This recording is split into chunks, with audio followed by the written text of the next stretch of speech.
Colosenses, en su capítulo 3, en sus versículos 1 al 4. Alabado sea el nombre del Señor. Cuando lo tenga, vamos a lectura esta porción de la palabra de nuestro Dios, y seguramente que en ello Dios bendecirá nuestras vidas. Dice la palabra del Señor: unidos en el nombre del Padre, del Hijo y del Espíritu Santo. Si pues habéis resucitado con Cristo, buscad las cosas de arriba, donde está Cristo sentado a la diestra de Dios. Poned la mira en las cosas de arriba, no en las de la tierra, porque habéis muerto y vuestra vida está escondida con Cristo en Dios. Cuando Cristo, vuestra vida, se manifieste, entonces vosotros también seréis manifestados con Él en gloria. El versículo 2: poned la mira en las cosas de arriba, no en las de la tierra. Padre, gracias por permitirnos adorar tu nombre. Gracias, Señor, por permitirnos estar aquí en tu casa.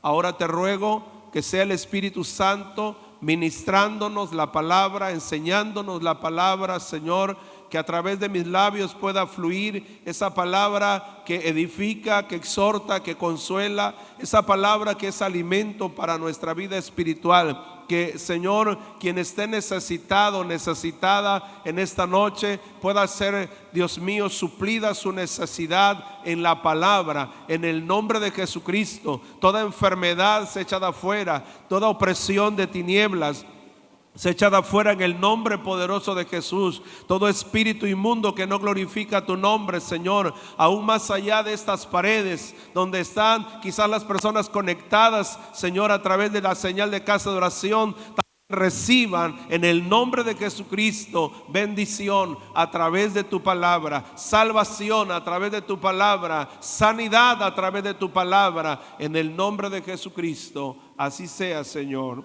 Amén y amén. Ocupen su lugar.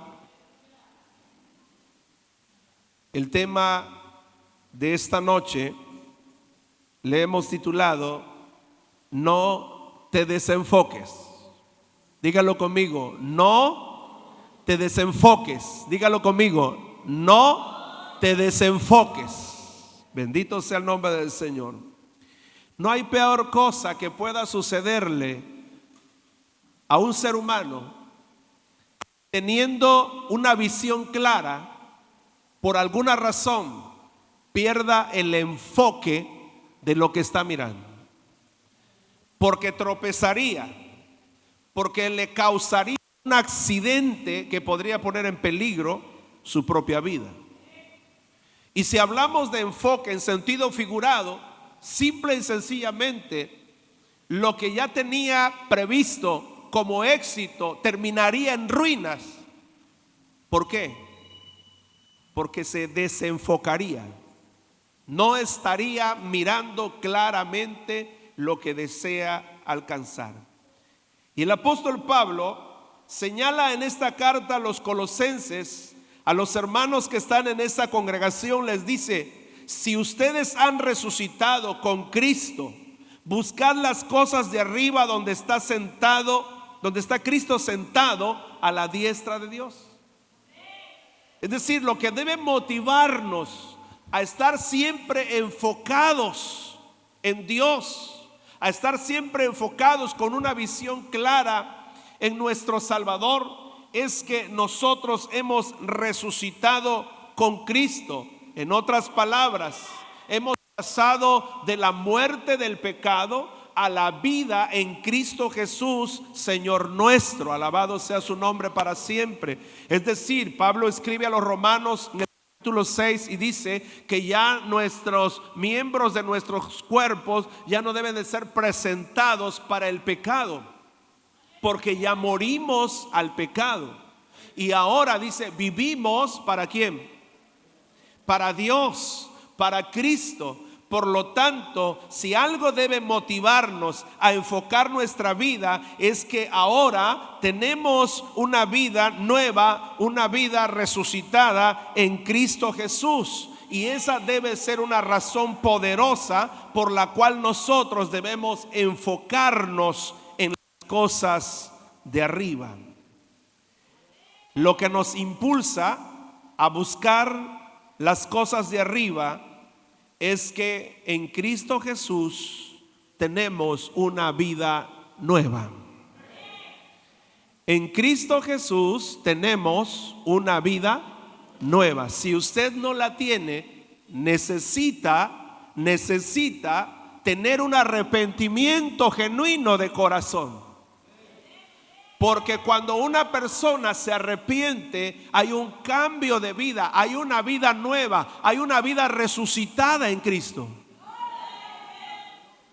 Pero cuando no hay un arrepentimiento genuino, entonces la naturaleza del hombre o de la mujer sigue siendo la misma. Conoce de Dios, sabe de Dios, de su palabra, de Cristo, del Espíritu Santo y de muchos de los temas que se hablan en la Biblia, pero sigue siendo la misma persona porque no ha tenido un arrepentimiento genuino, es decir, un cambio de vida.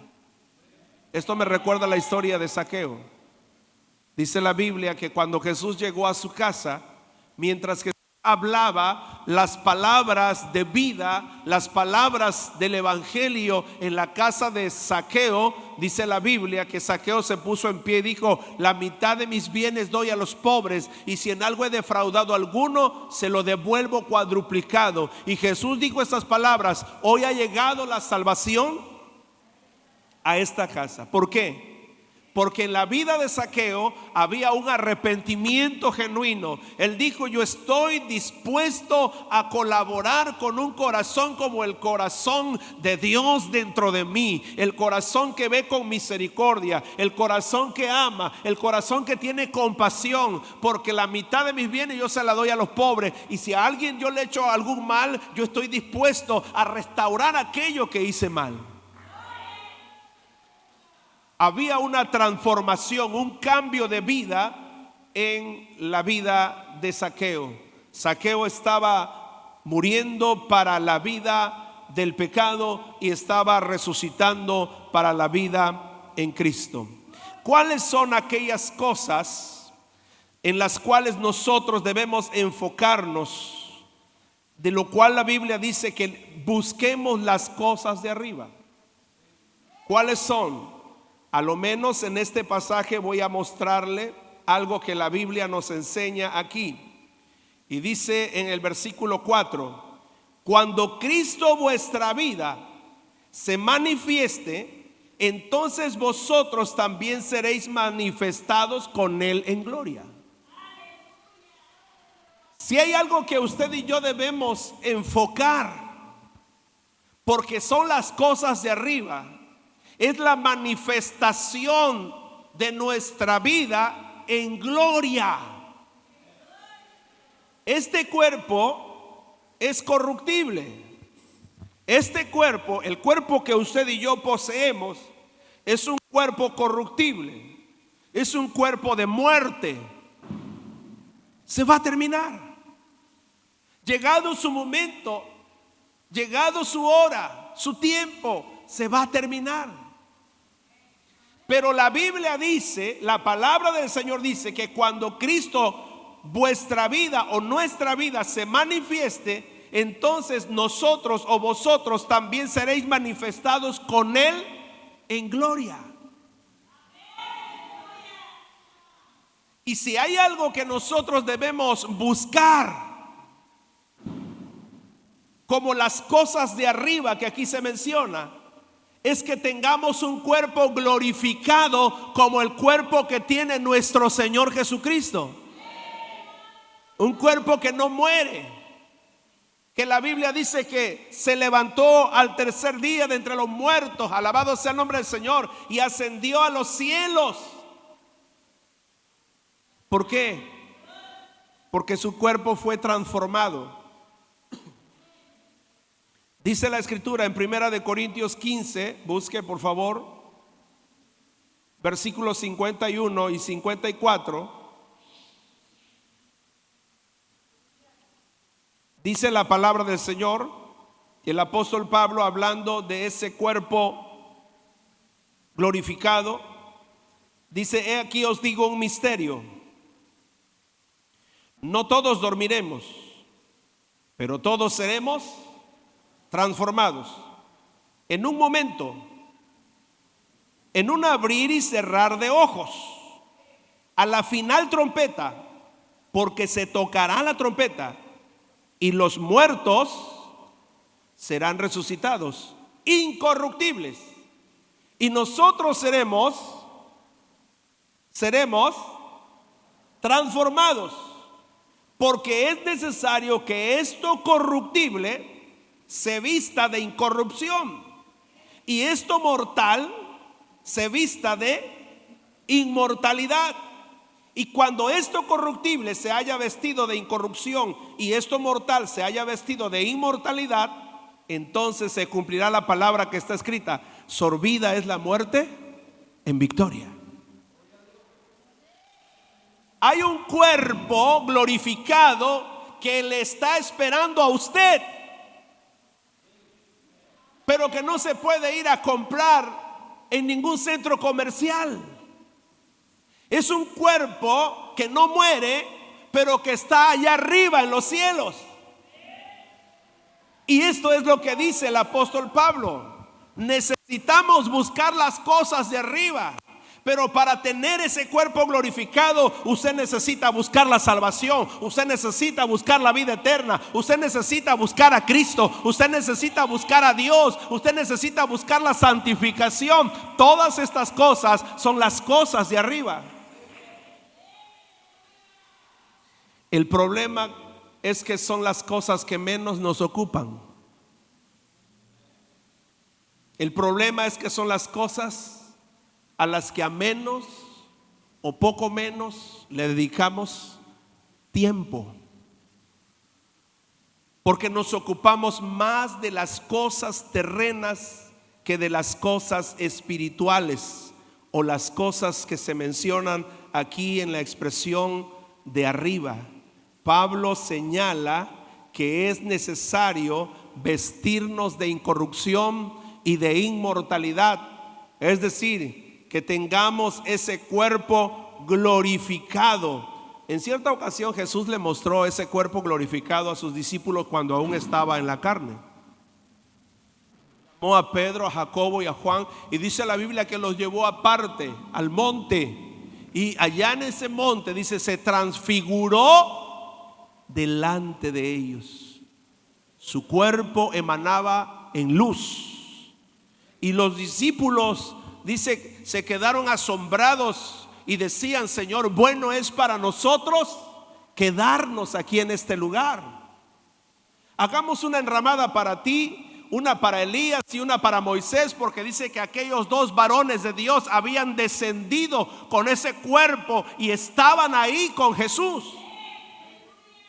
Esto no es una ficción, es una realidad que ha de acontecer. El apóstol Pablo, escribiendo en la primera carta a los tesalonicenses, en su capítulo 4, enseña que en el día en que Cristo haya de venir por su iglesia, dice la escritura que los muertos en Cristo resucitarán primero, y luego nosotros, los que vivimos, los que hayamos quedado, seremos transformados. ¿Cuántos van a ser transformados para ir con Cristo? ¿Cuántos van a ser transformados para ir con Cristo? ¿Está seguro? ¿Está buscando las cosas de arriba? ¿Está buscando la salvación? ¿Está buscando la vida eterna? ¿Está buscando a Cristo? ¿Está buscando a Dios? ¿Está buscando al Espíritu Santo? ¿Está buscando la santificación de su vida? ¿O se la lleva light? Muchas veces solamente llevamos una vida, entre comillas, cristiana, hermano, por encima, creyendo que lo que hacemos es suficiente para todo lo hermoso que Dios quiere darnos. Pero lo cierto es que debemos enfocarnos, porque de alguna manera, si perdemos el enfoque, desafortunadamente perderíamos la bendición que Dios tiene preparado para nosotros. Juan Evangelio de Juan 14, versículo 2 y versículo 3 es un recordatorio de la promesa que Jesús le hace a sus discípulos cuando les dice: en la casa de mi Padre muchas moradas hay. Si así no fuera, yo os lo hubiera dicho. Voy pues a preparar lugar para vosotros. Y si me fuere y os preparare lugar, vendré otra vez y os tomaré a mí mismo, para que donde yo estoy, ¿qué dijo Jesús? Vosotros también estéis, para que donde yo estoy, escuche, el primer mártir de la iglesia, llamado Esteban, en el libro de los Hechos, dice la escritura en el capítulo 7 de los Hechos, que este varón, cuando estaba testificando acerca de Jesucristo como el Hijo de Dios, el Mesías prometido, el Cristo Salvador, dice que los fariseos, los judíos celosos de su doctrina, de su secta, dice que tomaron piedras porque consideraron que él estaba blasfemando el nombre de Moisés o la ley misma, y dice que empezaron a apedrearlo mientras él testificaba y decía: veo los cielos abiertos y al Hijo de Dios. ¿A quién veía Esteban, hermano? Al Hijo de Dios. ¿Quién es el Hijo de Dios? A Jesucristo. Veo al Hijo de Dios, decía Esteban, que está a la diestra del Padre. Y Cristo nos dice aquí en su palabra: quiero que donde yo estoy, vosotros estéis. Cristo está sentado a la diestra del Padre. Él está en su autoridad, en su gobierno. Alabado sea el nombre del Señor. Así que nos conviene buscar las cosas de arriba. Nos conviene buscar para nuestra salvación, nos conviene buscar para la vida eterna, nos conviene buscar para la santificación, nos conviene buscar cada día, hermano, para tener comunión con Cristo, con el Padre, con el Espíritu Santo, porque todo esto, hermano, son las cosas de arriba. Pablo, el apóstol, escribiendo en la carta que leíamos en el capítulo 3 de Colosenses, dice con toda certeza: poned la mira en las cosas de arriba. Usa dos palabras. La primera es buscar las cosas de arriba, y la segunda es poner ¿la qué? La mira en las cosas de arriba. Y esto es lo que nos hace pensar que debemos de estar enfocados, que no debemos desenfocarnos, sino estar enfocados. Y vamos a hablar acerca de cómo pues debemos buscar las cosas de arriba si es que queremos estar enfocados. ¿Cómo buscarlas? Si nos espera un cuerpo inmortal, glorificado, donde ya no tendrá la muerte, no tendrá potestad sobre los hijos de Dios. Si esto es lo que nosotros esperamos, ¿cómo enfocarnos para buscar las cosas de arriba? Pablo comienza a disertar en todo el capítulo y dice que para buscar las cosas de arriba primero hay que hacer morir lo terrenal en nosotros.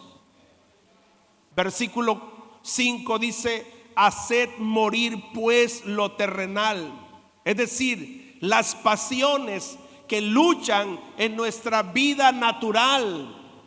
¿Quién no tiene pasiones? No me diga que no. Todos las tenemos, porque estamos hechos de esta naturaleza de carne y desafortunadamente en una naturaleza caída. Pero cuando venimos a Cristo, esa naturaleza caída, hermano, puede ser restaurada por el Espíritu de Dios. Y cuando es restaurada por el Espíritu de Dios, entonces ya no vivimos en la carne, sino comenzamos a vivir en el Espíritu. Cuando un creyente se somete a las cosas de Dios, hermano, comienza a vivir en el Espíritu. Cuando un creyente se desatiende, se desenfoca de las cosas de Dios, comienza a vivir en las pasiones de la carne. ¿Cuáles son? Dice ahí: fornicación, impureza, pasiones desordenadas, malos deseos y avaricia, que es idolatría, cosas por las cuales, dice, la ira de Dios viene sobre los hijos de desobediencia. Y Pablo habla en el versículo 7 en un sentido del pasado y dice: en las cuales vosotros también anduvisteis en otro tiempo cuando vivíais en ellas. Es decir, todos hemos pasado por esas pasiones desordenadas. De una manera o de otra se han manifestado en nuestra naturaleza humana como carne. Pero venimos a Cristo. Pero Él tocó nuestro corazón, pero rendimos nuestras vidas a Él, hermano. Y todas esas pasiones desordenadas de lo terrenal, de aquello que nos hace ver mal, en el nombre de Jesucristo quedan sujetadas al Espíritu y comenzamos a vivir una vida nueva que sea agradable ante los ojos de Dios. ¿Ya se dio cuenta que usted todavía sigue siendo carne?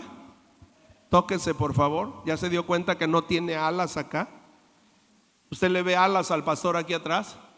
¿Verdad que no? Pues usted tampoco las tiene. Eso significa que su naturaleza de carne está ahí. Pero si usted tiene a Cristo y está enfocado, entonces esas pasiones desordenadas están sepultadas, están muertas. Ahora vive para Cristo.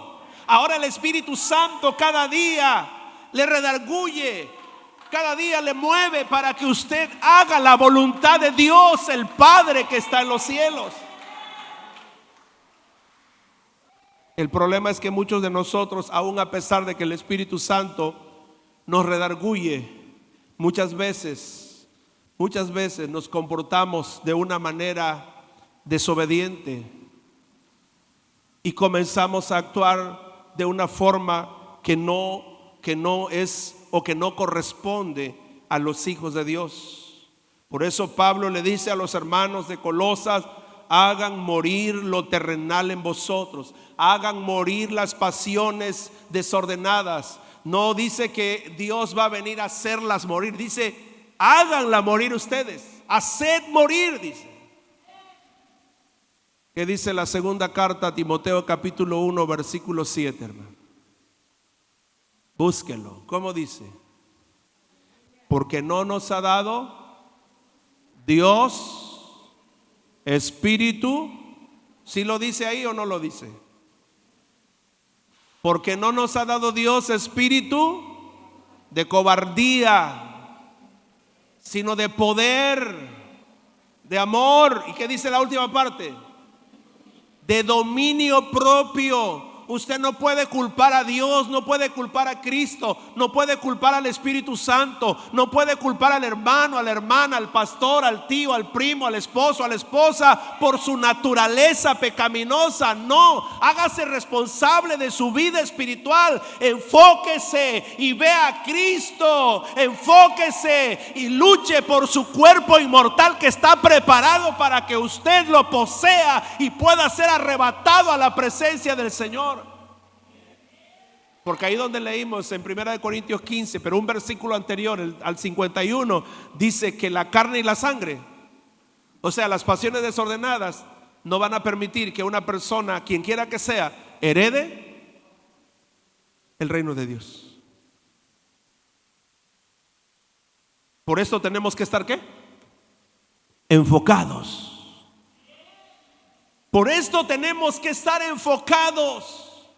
Nuestra visión debe ser clara en lo que queremos. Lo segundo que debemos hacer para buscar las cosas de arriba es hacer morir el mal carácter. Ni un amén.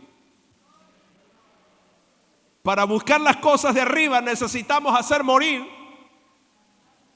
el mal carácter. Ya la carne la dejamos hace un rato. Se manifiesta en las pasiones desordenadas de la carne, pero ahora dice que debemos hacer morir el mal carácter. Verso 8 de Colosenses 3. Pero ahora dejad también vosotros todas estas cosas. Y mire cómo enlista el carácter: ira, enojo, malicia, blasfemia, palabras deshonestas de vuestra boca. Todo esto tiene que ver con el carácter, con la personalidad, con la forma en que nosotros nos manifestamos ante nuestro prójimo. Si el predicador fuera el hermano Ernesto, diría: hagan morir toda chocantería, porque es la palabra más tabasqueña que nosotros usamos, ¿verdad? Denota el carácter, denota nuestra mala versión de lo que tal vez no queremos ser, pero que terminamos siendo. Nos enojamos, nos airamos, y una vez que estamos enojados o airados, surgen ¿qué cosa? Palabras deshonestas. Surge ¿qué cosa? Malicia en nuestro corazón, porque estamos molestos, porque estamos enojados. Surgen blasfemias en nuestra boca, porque estamos molestos, airados, enojados. Decimos cosas o pensamos cosas que no debemos y nos desenfocamos y comenzamos a ver de qué manera podemos vengarnos de aquello que prójimo hizo en contra de nosotros, y nos olvidamos que el Señor Jesús dijo que la ley se resume en 2 mandamientos: amarás al Señor tu Dios con toda tu alma, con toda tu mente, con todas tus fuerzas, con todo tu corazón, y el segundo dice es semejante a este: amarás a tu ¿qué? A tu prójimo como a ti mismo. Pero ¿dónde queda ese mandamiento cuando usted se llena de enojo? ¿Dónde queda ese mandamiento cuando usted se llena de ira? ¿Dónde queda ese mandamiento cuando el creyente, entre comillas, se llena de palabras deshonestas en su boca, de blasfemias, de hablar cosas que no debe, de malicia, de ir pensando de qué manera va a cobrar venganza de aquello que le lastimó, que le hirió? Y lamentablemente muchos creyentes se han desenfocado de su vida cristiana o de su vida en Dios a causa de su mal carácter. Dice: dejad todas estas cosas.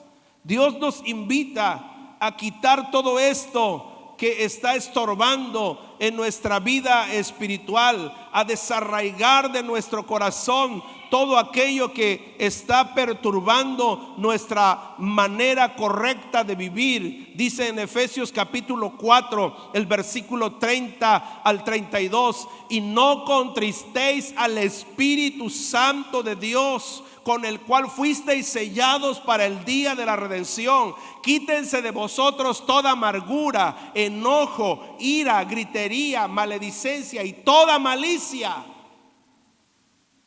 ¿Cómo enfocarnos? Antes, sed benignos, dice, unos con otros, perdonándoos, misericordiosos, perdonándoos unos con otros, como Dios también os perdonó a vosotros en Cristo.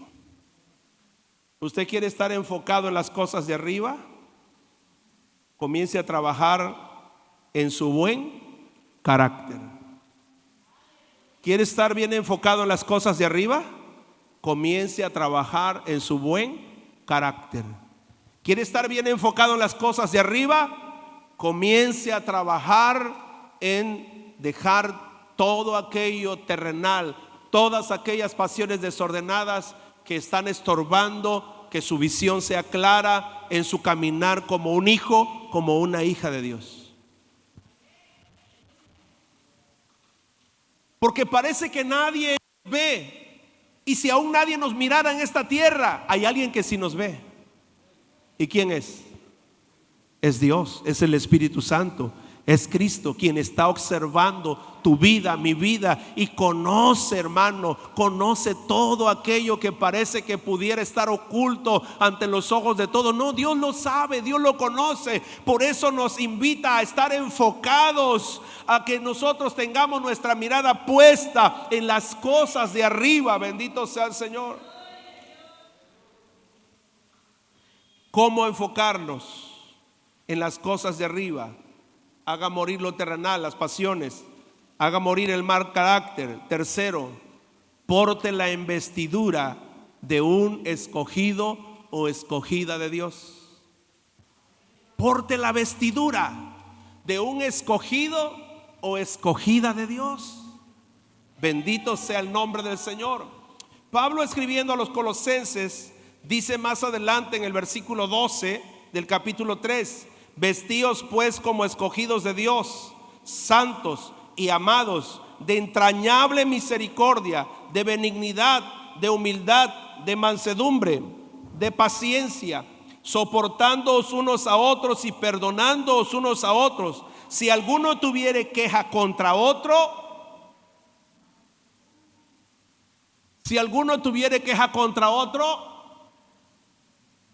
qué silencio, hermano, no tiene Biblia. Yo le voy a dar mi versión. Si alguno tuviere queja contra otro, agárrense de las greñas, dense de bofetadas, busquen la manera de cómo vengarse. No, esa sería una doctrina equivocada que el pastor Nahum estaría dando.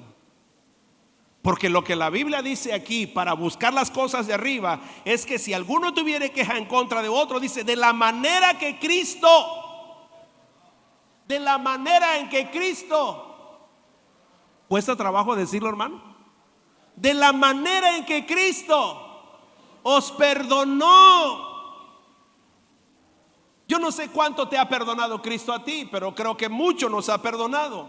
De la manera en que nos perdonó, así también hacedlo vosotros. Por eso Jesús, cuando enseñó a sus discípulos a orar, les dijo en el Padre Nuestro: cuando ustedes oren, van a decir: y perdónanos nuestras deudas, como también nosotros perdonamos. ¿Y es verdad eso? Como también nosotros.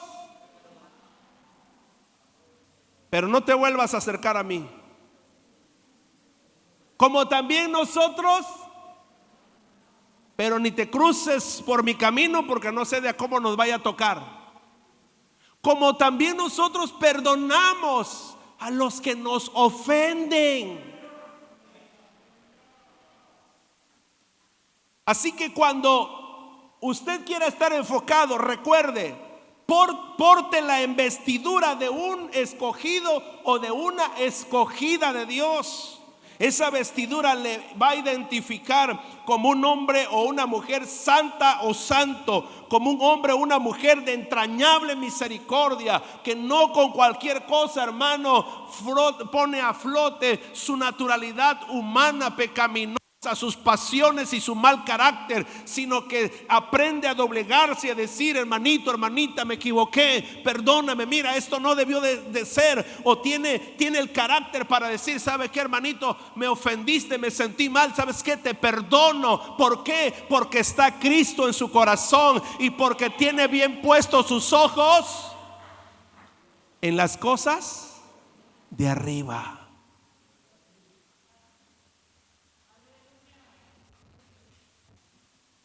Voy a terminar 2 ejemplos de hombres desenfocados. 2 ejemplos de hombres desenfocados. Un hombre que no se dice su nombre, solo se identifica con el calificativo del hombre rico. En Lucas 12, del 15 al 20, se enfocó en la avaricia. nunca tuvo entrañable misericordia, nunca tuvo amor por alguien más para poder estrecharle y ayudarle. Llenó su granero y dijo: ¿y ahora qué hago? Su avaricia era tanto que seguramente que podía ver la necesidad aún de sus empleados y no extendía la mano para ayudarle. Dijo: ya sé, voy a destruir mi granero y lo voy a volver a hacer, pero más grande, y cuando ya esté lleno, entonces le diré a mi alma: muchos ¿qué? Muchos bienes tienes, ahora disfruta, ahora deleítate, ahora goza de todos esos bienes. Come, reposa, bebe, regocíjate. Pero Dios le dijo: aunque esta escritura se muestra como una parábola, sin embargo, tiene una evidencia de realidad. Dios le dijo.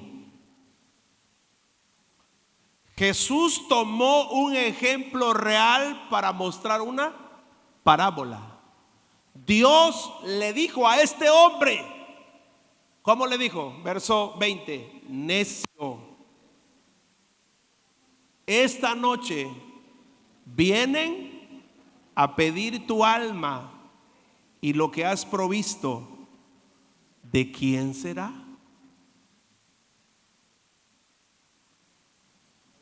El hombre se desenfocó. No era un hombre que ignorase la ley de Dios. Jesús está hablando en el contexto de un judío, de un hombre que conocía los mandamientos, las leyes de Moisés, de un hombre que había crecido en la cultura y en la religión del judaísmo, pero que se desenfocó. De otra manera, hermano, hubiese ido al seno de Abraham, pero desenfocado, Dios le dijo: necio, esta noche van a venir a pedir tu alma. ¿Y qué de tu esfuerzo? Te enfocaste solo en la avaricia, en el deseo de tener las cosas terrenales, y perdiste tu mirada de las cosas celestiales. No creo que la haya pasado bien en la eternidad, ¿verdad? Porque el Señor lo llama necio. Significa que se desenfocó y lo perdió, ¿qué? Todo.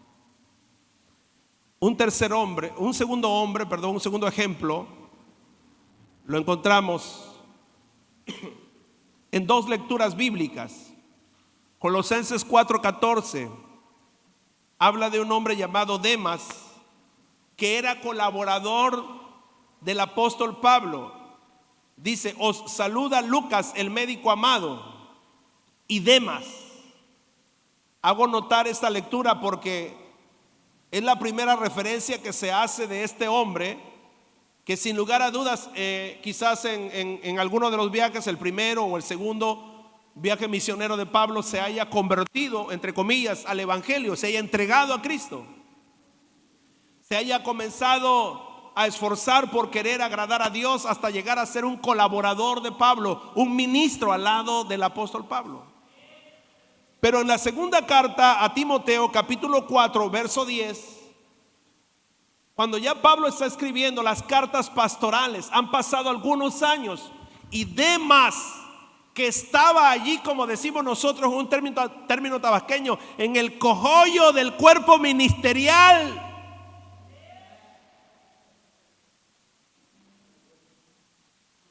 un hombre que conoció la doctrina, la palabra, el evangelio, tuvo de maestro a Pablo. Mira lo que escribe Pablo en la segunda carta a Timoteo, capítulo 4, versículo 10. Porque Demas me ha desamparado amando este mundo. ¿Qué pasó con Demas, hermano?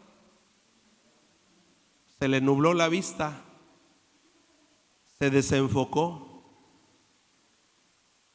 Si yo me quito esos lentes, hermanos, no alcanzo a ver correctamente las letras de la Biblia y no alcanzaría a presentar exactamente la lectura de lo que quiero dar a entender o expresar, porque mis ojos desenfocan por vista cansada. Pero al usar los lentes, mis ojos se enfocan y veo con claridad las letras que están escritas aquí. ¿Qué le pide Dios a la iglesia? Que enfoque bien, que deje de mirar las cosas terrenales, porque puede pasar como le pasó a ese hombre rico, que pensando que lo estaba alcanzando todo, lo perdió todo por su necedad. O que deje de mirar como miró Demas, que después de estar en el centro del ministerio, algo lo perturbó a Demas de tal manera que se apartó, y la Biblia dice que amó este mundo. Y luego el apóstol Juan dice que el que ama al mundo, ¿qué? ¿Cómo? ¿Ya escuchó lo que dijo por allá el hermano? El que ama al mundo, ¿qué? En otras palabras, se desenfocó. Siendo amigo de Dios, se constituyó en enemigo de Dios. Porque si alguno ama, hermano, la corriente, se refiere a lo que el pecado ofrece en esta vida que se vive sin Dios, la corriente de este mundo. Si alguno ama la corriente de este mundo, quiere decir que está desenfocado. Conoce de Dios, sabe de Dios, tiene 1, 2, 3, 4, 5 Biblias en su casa, conoce al pastor, conoce a la familia del pastor, conoce a los pastores auxiliares, es parte de la congregación, está quizás en algún departamento, tiene algún cargo, tal vez es hasta ministro, pero se ama el mundo. Está desenfocado, está desenfocada, está a punto de perder su alma. Yo quiero terminar, hermano, pónganse de pie, por favor.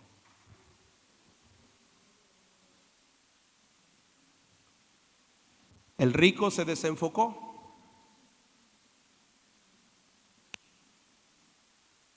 Demas se desenfocó, se perdió. En Lucas 15 hay la historia en una parábola en la cual se cuenta o se describe como la parábola del hijo pródigo. Ese joven también se desenfocó, ese muchacho se desenfocó, pero ¿sabe qué? A tiempo se volvió a enfocar. Estaba a punto de ¿qué? De perderlo todo, de perecer. Había perdido las cosas materiales, porque el desenfoque te puede hacer perder todo.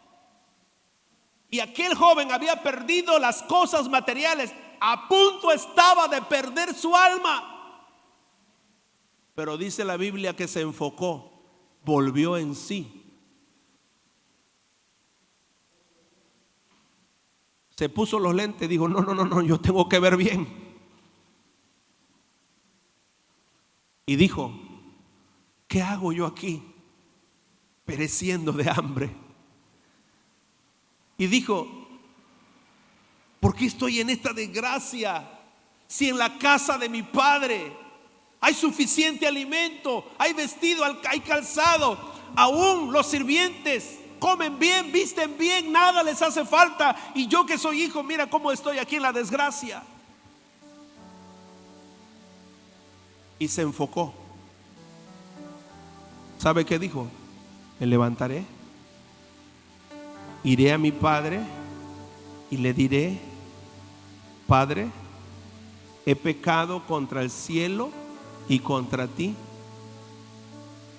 Si tú quieres, ya no me llames hijo. Si quieres, tómame como uno de los jornaleros, pero recíbeme. ¿Sabe qué es lo hermoso de esa historia, hermano? Que el joven tuvo tiempo para enfocarse otra vez. ¿Sabe qué es lo hermoso de esta palabra esta noche?